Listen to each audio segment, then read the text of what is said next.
Gregory Maguire.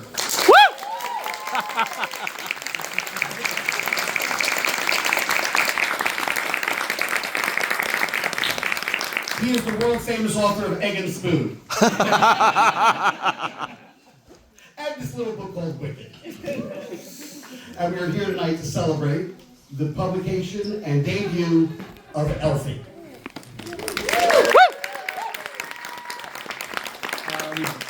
Gregory, would you like to share a little bit about ELPHIE with us, or have something to say about it to us? Sure. Is this on? That is on. I believe it is on. If it's not, I can turn it on. Now it's on. It should be on. I'm going to pick it up. Yep. Thank you. Hello. It says green. There it is. Yes. Hold it right up to your mouth. Louder. Louder. Louder, Gregory. Even that's not so good. Actually, I have a big voice, but this is a larger crowd than I was expecting. So thank you all for coming out on a really kind of miserable day. And also, I see a number of friends who have shown up, and I'm really happy. That makes me feel tremendous. Friends from almost every decade of my life. So maybe not the 0 to 10 decade, but after that, yes. So thank you all, and I'm really, really honored to be here. I'll tell you a little bit about ELPHIE, and what I'll try to do is actually answer some of the questions that Peter is probably prepared to ask me, so as to make him squirm and be more nervous when I finish talking. Nothing new. A lot of people have asked me directly and said, what a slob you are to jump on the bandwagon of the Wicked juggernaut and try to make money out of it by selling and writing more books about it. Isn't that morally embarrassing? Who said this? Actually, everybody. Certainly my children. But in fact, the pieces of ELPHIE that I wanted to come into the world were already there in my mind from 30 years ago when I first submitted the novel called Wicked to my editor. My editor said, "This is a wonderful novel, at least the first page and a half that I've read of it. We're going to publish it, but it has to be shorter." And it was about 8% longer than it is now. And she said, "You have to get ELPHIE to Shiz and ELPHIE and Glinda to meet each other faster, because people are not going to sit and wait for 120 pages. You have to get them to meet by page 59. So I had to take things out of the beginning that I thought were important, because I was trying to do a portrait of a complicated character. And in my way of understanding human personality, what happens to us between birth and 18 is probably more interesting than anything else. Anything that we achieve, or any huge mistakes that we make that make us notorious, are related to how we were raised, to what our challenges were, and how we met them or failed to meet them in childhood. So I considered it a really important part of ELPHIE's life, to see what she was like, let's say, at the point of turning 7, when rationality begins to vest, when, at least in the Catholic Church in which I was raised, we're told that at the age of 7, you actually can make a concrete moral choice between right and wrong. And this, I don't know, people still think that, but the brain does go through stages of development, so 7 is an important age to look at a child and say, what actually is going on there? When my baby brother Joe turned 7, we had a cake for him, and his big sister turned to him, and meaning no harm, she said, "Congratulations, Joe, now you can go to hell." But that's kind of important. You own your own behavior, starting at about 7. So what happens to you before 7 and at 7 seems to be really significant. Furthermore, what happens to you in that blissful, blessed 6 months before hormone regurgitation takes you over and makes you into something less than human. When you are at the peak of your childhood curiosity and your intellectual capacity before you get decimated by the storms of hormones, you are in some ways the best person you're ever going to be when you're like halfway through 5th grade or 7th grade, depending on, or for me it was junior college, but depending on how you mature, and I think those are such interesting moments in childhood that I wanted to put them in Wicked, but I had to take them out. I snipped them out. My friend Betty Levin and I sat with the huge 550-page manuscript and cut them out, and I thought I had thrown them away, but they were more like hyacinth bulbs, and I had put them in the basement. And you can put a hyacinth bulb in the basement for a year, and it will still yield a flower the next year. I didn't know you could put a hyacinth bulb in the basement for 29 years, and it would still bear fruit if you put it in the soil. Now, so that's one reason why I wanted to write Elphie. The second thing is, let's face it, I'm not shy, and I don't act too coy. Wicked is an enterprise that has way outgrown my imagination. It has become a business. What used to be a little green, balloon that I used to bob up and down on my front porch is now like, that Ghostbusters cloud that takes over the eastern United States. This green, shadowy thing. It is far outside of my control, and it's quite clear to me, especially at the age that I am, that the myth that I helped reform, reshape, re-energize is going to outlast me. It's going to outlive me, and there are going to be people working with my intellectual property after I'm dead. So, why should some other schmuck get to say who Elphie is? She's in my head, and I would like to ruin the story myself, or letting somebody else do it. So that's where Elphie came from. When I wrote it, I did not know when the film was actually going to be released, because there had been starts and stops and starts and stops for 20 years over the filming of it, and then at the last minute there was COVID, and then there was the writer's strike, and I just said to myself, you just go do your work. There's I don't know if it's Proverbs quote that says, do your work in your time, and the Lord will reward you in His time. Well, I think, I've got maybe 6.5 years left. I've got to do my work in my time, and I wanted to write Elphie while I still could, and while I still cared about it and about her. So that's why she comes out now, 4.5 months after a blockbuster film. That's just accident. So being a blockbuster is an accident? Sometimes things happen for the good. I thought I would read you a very short bit. In the story of Elphie, a lot of small 1 or 2 sentence throwaway lines in Wicked that talk about things that she remembers or things that happened to her in childhood are amplified. One scene, for instance, I don't know if you remember, in Wicked, she's in a bar at Shiz with some of her classmates, and somebody says, sing, Elphaba, sing, you have a good voice. And she says, no, I'm not going to do that. And Nessa says, no, she sang for our father all the time. Sing, it's not right not to. So the bar quiets down and she sings. I knew that she could sing long before Stephen Schwartz got a hold of her. Part of that was intentional. If she had had a score and an accompanist in 1939, we would have felt differently about her murder. So it was very important to me in Wicked that she could sing and that she had a good voice.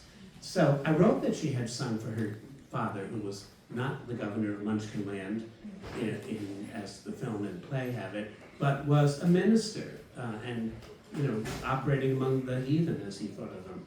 So here's a scene when she's about 14, and he has told her she has to quit her job helping a merchant sell cloth in a backwater town in Quadling country, and she has to come with him to where he's trying to set up a mission in the small city of Port. She has a new dress on because the person selling cloth has actually said, that sack is not working for you. So he makes a new cloth, and so here's just a short page in which she is going with her father to his mission encampment. They set out, taking a series of suspended walkways strung from tree to tree.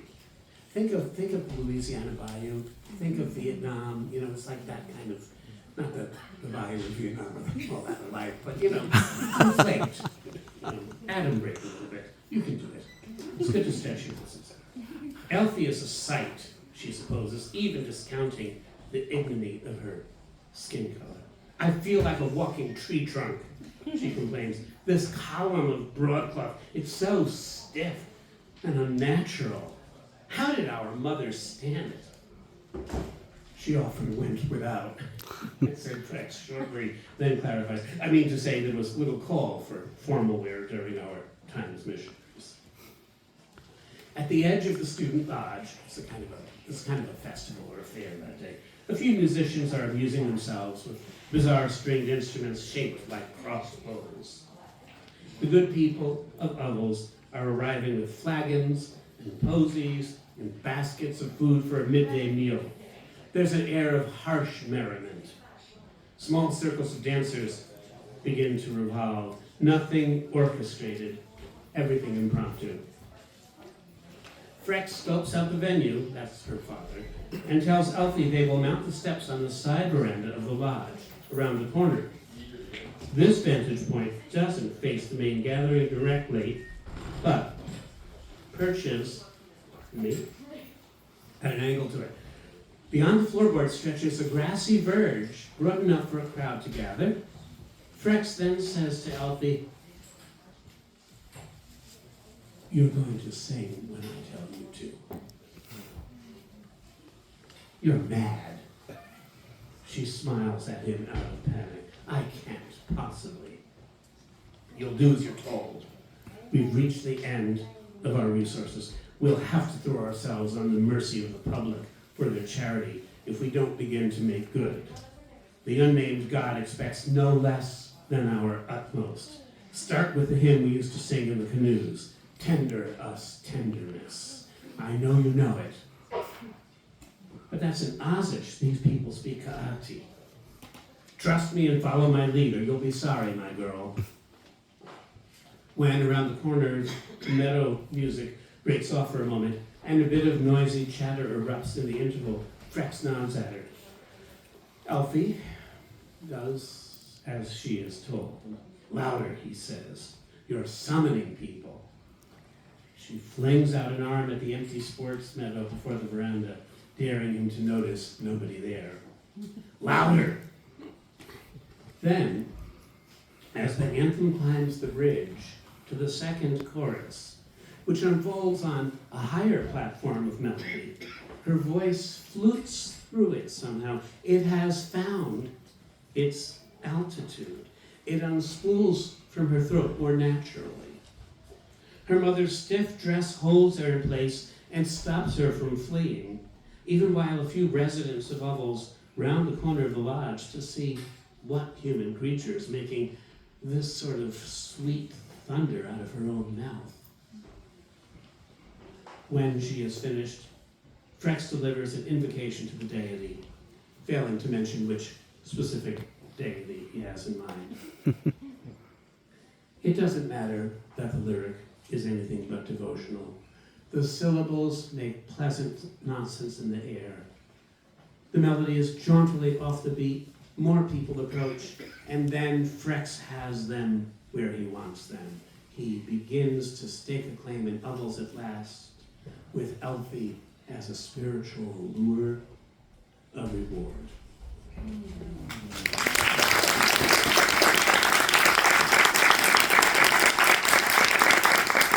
that was before I had met Cynthia Erivo and knew what her voice was going to be like. Furthermore, That's actually not the passage I meant to read. There's a different passage about actually the tone of her voice as she sings, which sounds so Cynthia, you know. But I wrote it before she'd been cast, or before I met her anyway. So there you have. Today is the introduction of Elphie to the world, and you are at the christening. You all have to give her. And cast a bad spell upon this child. Everybody has to give her their blessings. No, part of this one. I'm going to sit down just a minute. Now, since Elphie has its roots now 30 years back, I'm curious to know how much do you feel changed and how much. Wow, look at you. There's a visitation. If you had green skin, I'd be worried. I have to say, You look better without it. you are really beautiful. You look beautiful. Oh my gosh. Wow. Thank you. You're even tucking your head in the way that hides your eyes. It's perfect. Anyway, sorry, Peter. No. That was, I forget what I was saying. I was asking you how much changed from what you had originally envisioned when you wrote the part that got taken out. How much was exactly as you wrote it, and how much changed over the 30, when you went to revisit it 29 years Right. later? I did not pull out the old prose. I just remembered there had been a scene about missionaries, and there had been another scene having to do with Netzeros. And I just said, okay, well, those are scenes that I know have activity in my biography of Elphie. So I'm just going to visit them and see actually how did they work out? How did it work? I think of the novels that I've written over heading for 50 years, yikes, as being functional because they're organic. I don't start out with anything but a question or a theme that I want to explore.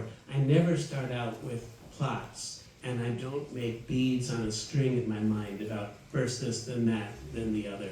I'm not really sure how anything is going to end. Even writing Wicked, I didn't know what was going to happen when Dorothy got to Keanu and came face to face with Elphie. I didn't know what was going to happen until I got to the days when I was writing that passage. It's very nerve-wracking. I've written 450 pages and see, well, now what happens? That must have been nerve-wracking for Dorothy, too. Yeah, she wasn't really paying attention. In terms of the relationships in Elphie, it seems to me that one of the key things is her relationship with her siblings. And I'm curious to know how that relates to your, is that related at all to your relationship with your siblings? Or is it based on your children? Or is it totally from somewhere else? I rarely lie, You can so I'm not going to answer that question.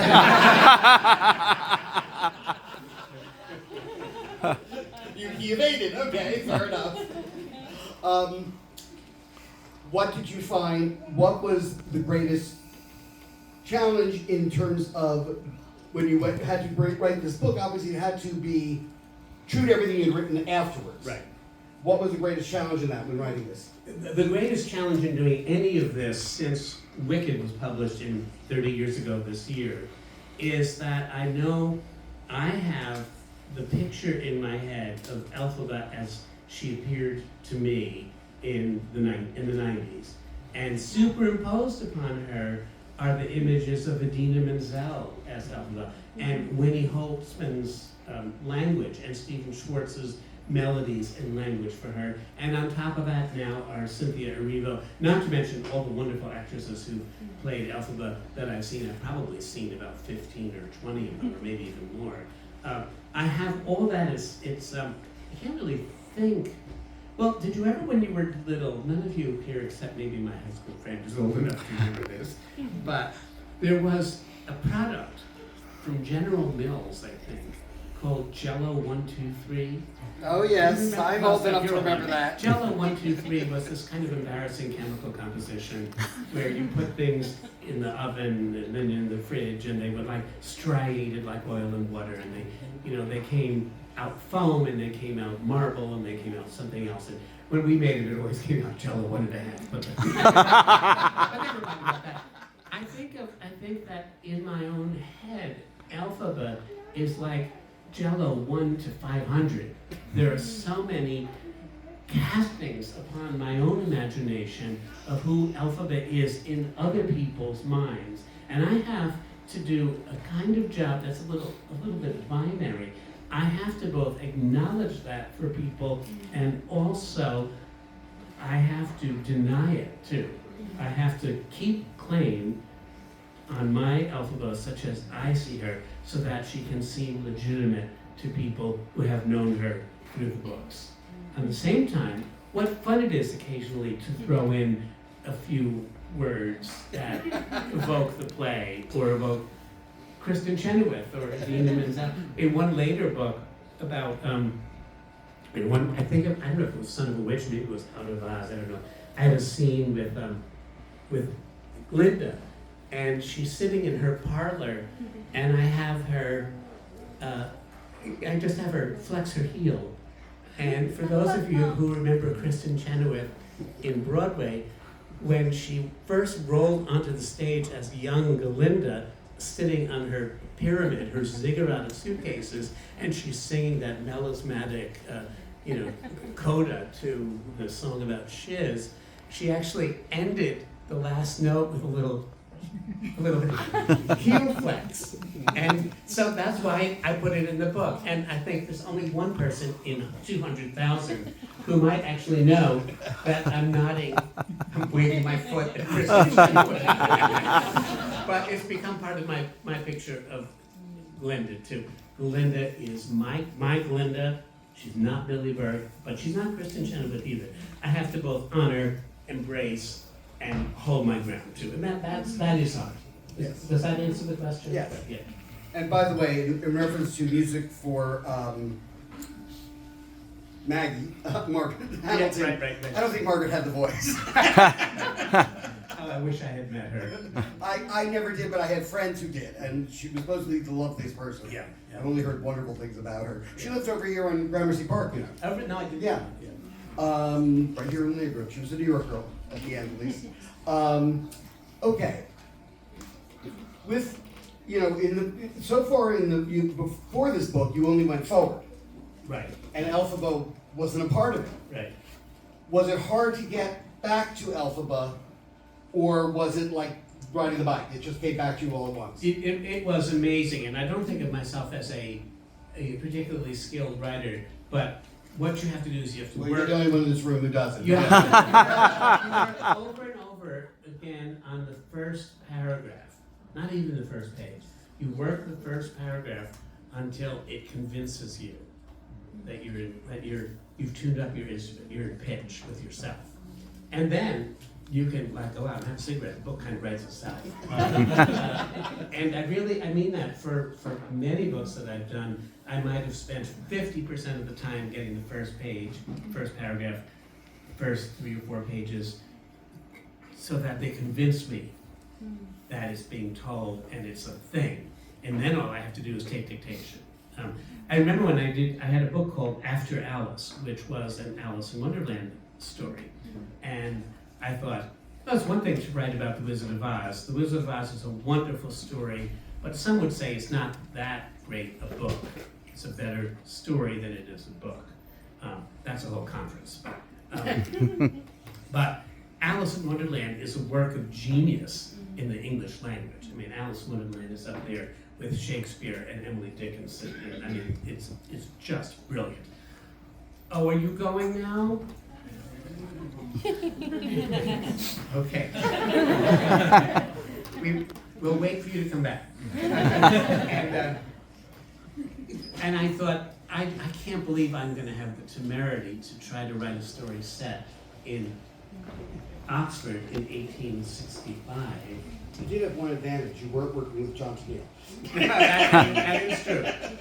but I thought, I mean, he's so gifted with language, Lewis Carroll, and all the double entendres and all knowledge about science and math. I just had to get the first page right, and then even that, the story opened its arms to me, and it wasn't actually all that hard, and it didn't take that much worry. But the first, I don't know, any writers in the room? Any fiction writers in the room? Well, you know what I'm talking about then. You know, the first, convincing yourself you have the cojones, or whatever it takes. You know? So basically you're saying E.B. White, once he got, where's Papa going with that ass? S-fern, he was done. I know he worked on that line for a long time, and so So anyway, that's my take on it. It wasn't hard at all once I wrote the scene about, the book opens with little Elphie sitting on a blanket by the side of a river, and I describe her, and I describe how it is to be 3 and not know anything about time, or about the extent of geography, or about family relations, or really anything, just being this wide open sponge about the world with no opinions about it. You are just a perceiver. You're just a perceiver. And I wrote about that, and as soon as I wrote that first paragraph or first page, I was right back with her, you know. I was talking to somebody for a pre-interview for something I'm doing tomorrow or the next day on TV, and they were asking me a question about Elphaba and Elphie, and I said, it's taken me about 30 years to be able to acknowledge that actually Elphaba is me. You know, that I always put her like up there somewhere and put her out there somewhere in a way, because she seems stronger and braver and kinder in her own way. She messes up a lot, but she never kind of gives up. And maybe I had to live longer before I realized, well, I'm not very brave, and I'm not very strong, and I'm not very smart, but God damn it, I never give up. And that is Elphie, and so she does come for me. And I'm starting to own that. And Elphie is my therapy baby. And maybe deep down inside you want to be as snarky as Elphie. I'm not sure, I have to work at snark. And also, I have to work if, somebody says, oh, I'm so sorry, I hope you weren't insulted by what I said last night at that dinner party. And I always say, honey, if you want to offend me, you have to send me a telegram the day before and say, look out for it. I'm gonna insult you tomorrow, so look out for it. I don't take offense easily, and I try not to give it easily, though I give it accidentally. Oh, now, as you started out as a children's book writer, and then you had this accidental success. You weren't really planning to become a best-selling author. Right. It was just an idea, and you were pursuing it. And you seemed as surprised as anybody by it, I recall. Yeah. And Gregory and I have known each other a long time, since we were both young.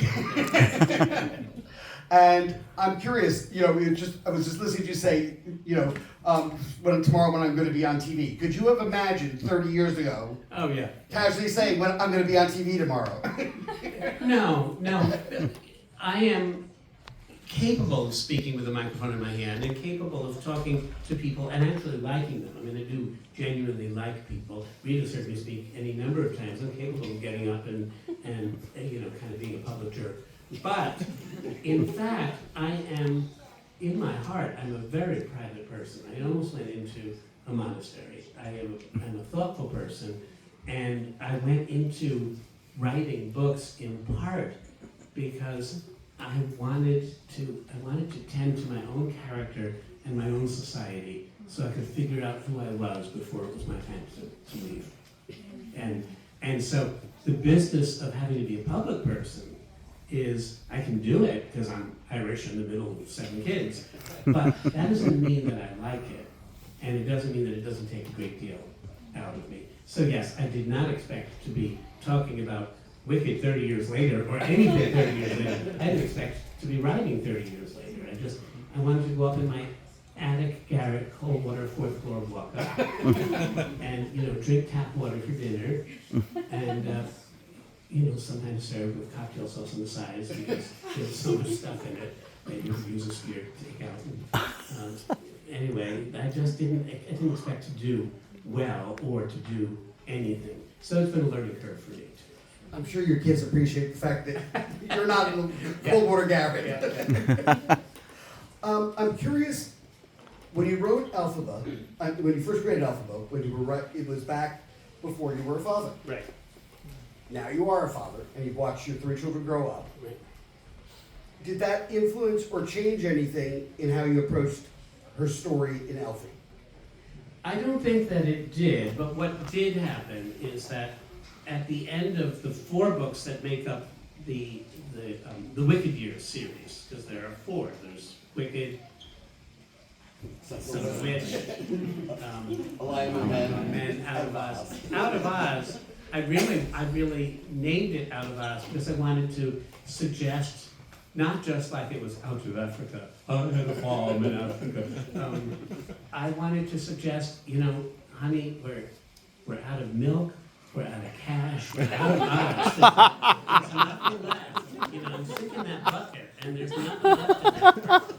Forget it. And yet, here's what happened, Peter. I ended Out of Oz with Elphaba's granddaughter, whose name is Rain, flying out over the newly discovered unknown ocean in a brave attempt to drown the book, as Shakespeare would put it.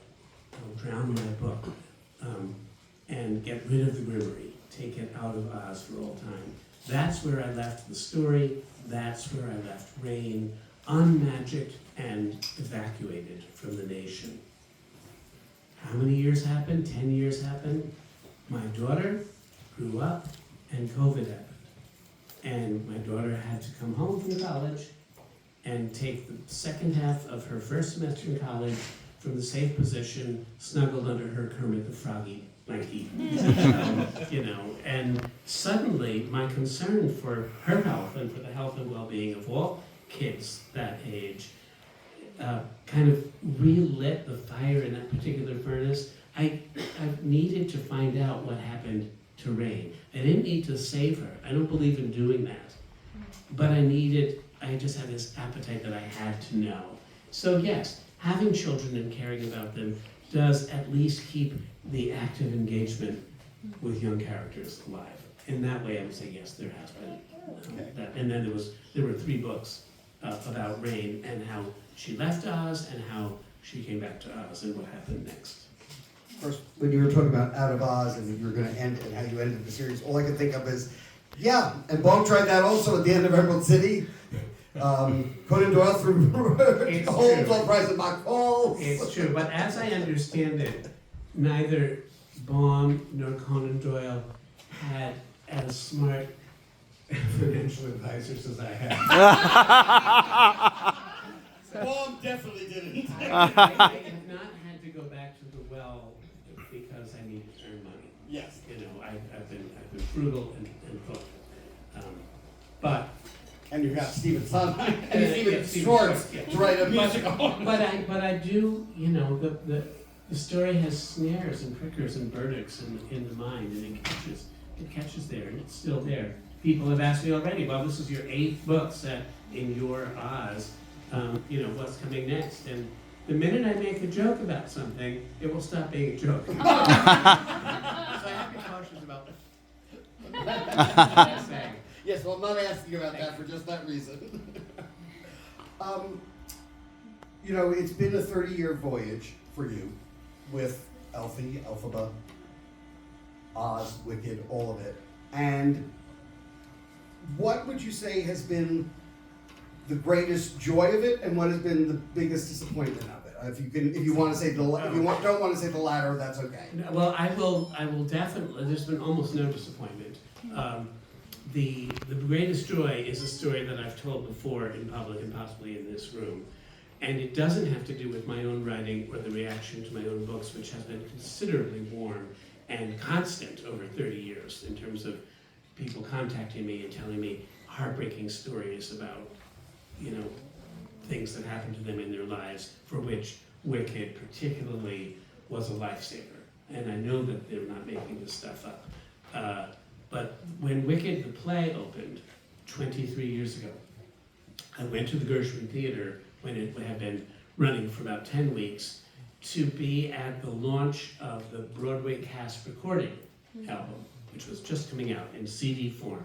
And I was supposed to sit at 3 tables roughly this size, next to Kristen Chenoweth and Idina Menzel and Joel Grey and Norbert Butz, and people were taking the lyric sheets out of the album and having the stars and me sign the paperwork.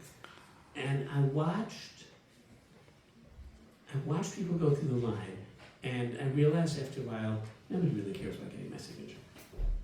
I'm gonna get up from this, I'm gonna leave my chair. And I walked over to where Idina Menzel was sitting. Because what I wanted to see was that about every 8 or 9 people said something to Idina, and she got up and leaned over the table and gave them a hug. Now everybody was joking and laughing, and it was very warm and welcoming situation, but Idina was the one who was getting up and hugging people. And I thought, what the hell is going on here? So I leaned a little closer, and the one person I saw was a woman with olive skin and a hijab, I think, or I know there are different words for different parts of the world where women veil their heads. But one woman leaned forward and said haltingly to Idina, I have been in this country for 7 years, and I have never before seen myself. And Idina hugged her. And that in 30 years, that was the most rewarding moment, because she was seeing not just Idina and not just herself, she was also seeing me. It was very, very touching, and that's because it's so graphic and because I can do the voice, it makes me feel like, oh gee, I did something. I made somebody feel at home who didn't used to, just for an afternoon. Doesn't get better than that. So maybe we should ask for a few questions. Yes. Then, Okay. Does anyone have any questions for Gregory? Or none. Or okay. So in college, I took a course on reading Alice in Wonderland, and I actually wrote my final paper on After Alice, and I got an A. No. Take it back. Fraud. And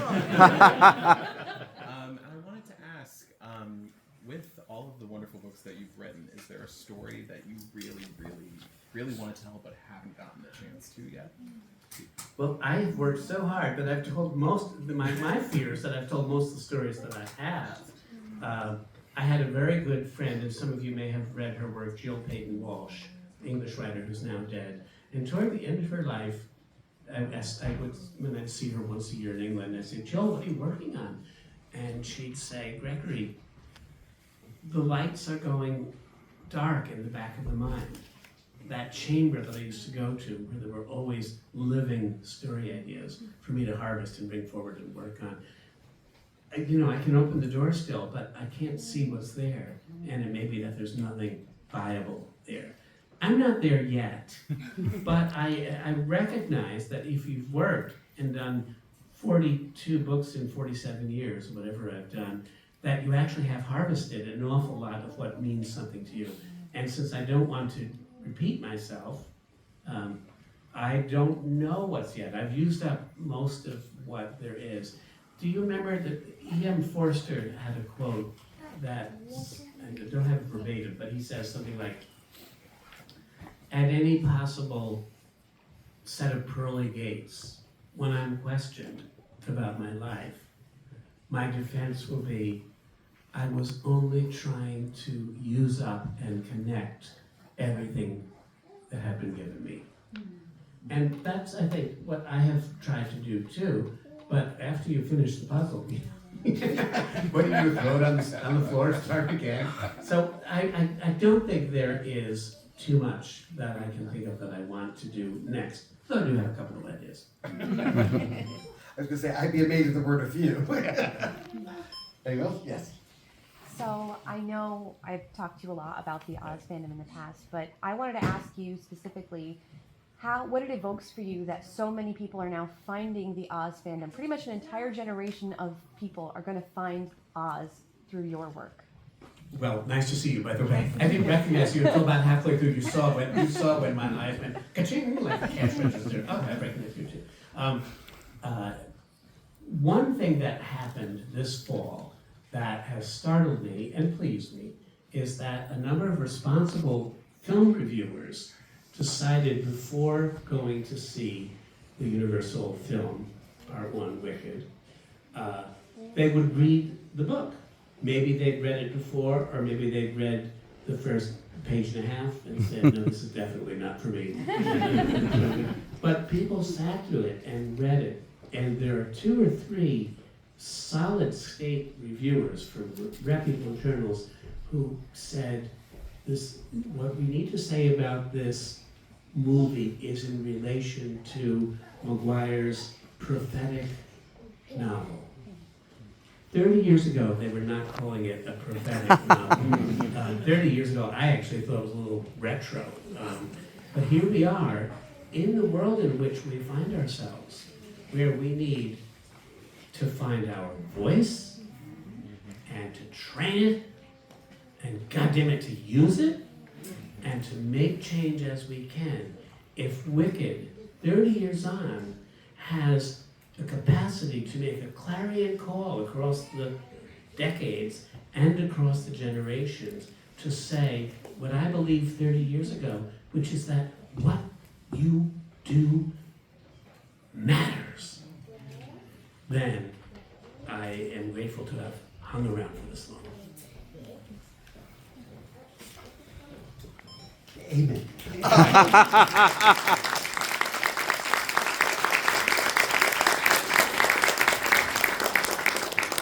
Anyone else? Well, I have a question.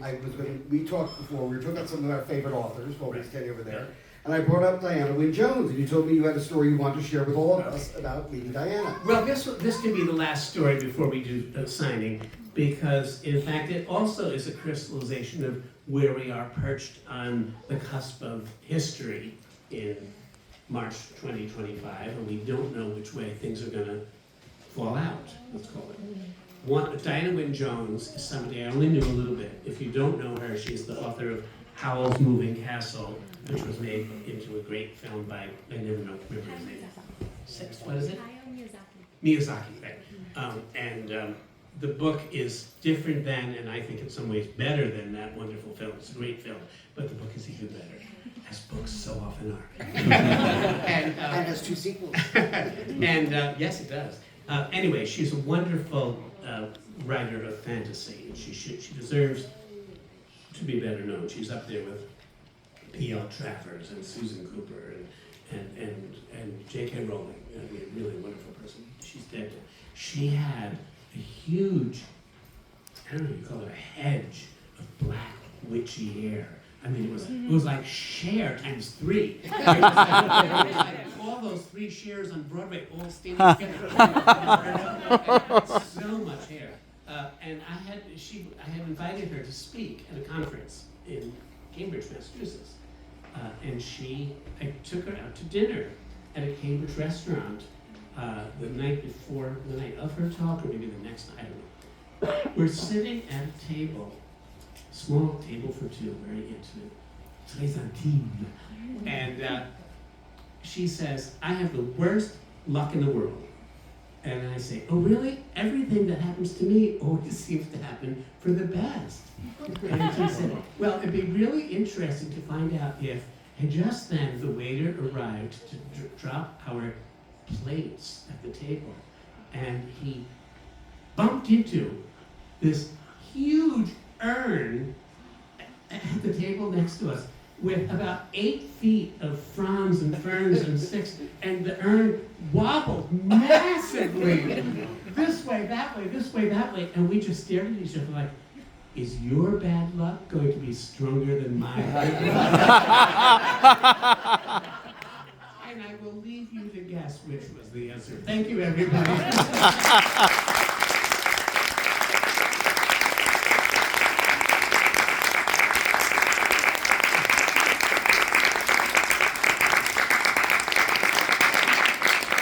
Well, I gather a few of you have books you'd like to get signed. Is that Yes, true? Is that rumor yes. true? Okay. Okay. Well, when you got your books, you should have gotten a little yellow ticket with a number on it.